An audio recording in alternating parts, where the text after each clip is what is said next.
Ценете ги парите. Од секогаш сум бил добар со парите. Првите пари ги заработив кога имав 5 години и кога татко ми ме тераше да бојам на бродот на кој што беше капетан. Првите $40 ги ставив во касичката. Никогаш нема да заборавам какво е чувството да имаш пари кога знаеш дека си ги заработил. Како што растев, постојано знаев да ги ценам и ги почитувам парите. И моите ќерки ги научив на тоа. И тие ги заработија првите пари на 5-годишна возраст. По училишните понекогаш ги воде во канцеларијата. Ке цртаа, ке запишуваа на компјутерот, ке печатеа, ке носеа документи и други ситни работи. Така го заработуваат джепаралокот. Сте уште ја чуваат првата сметка од сметководството со нивните 5 евра. Бликаа од радост. Во Грција има многу погрешни сваќања за парите, дека се валкани, дека богатите се злобни и слично. Никогаш нема да заработите пари ако имате такви предрасуди.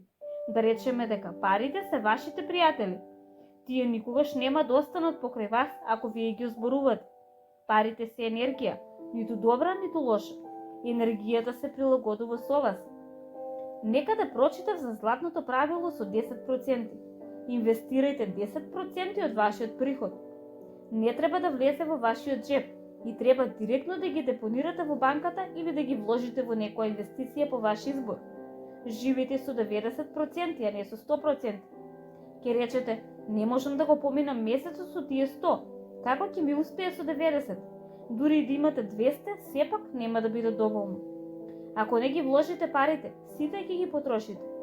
Паметните луѓе прво инвестираат, а потоа трошат. Не негодувајте во врска со парите. Научете ги нивните правила. Играјте со нив. Играјте монопол со семејството. Внесете ги децата во играта. Парите значат избор. Секоја година пред божикните празници моите ќерки продаваат рачно изработени божикни честитки и дел од заработката ја даваат во добротворни цели.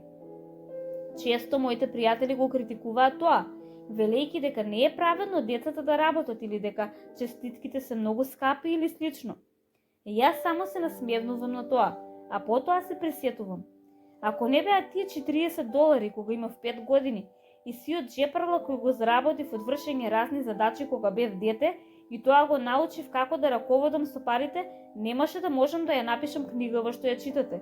Ако имате будалести идеи во врска со парите, уште вечерва ослободете се од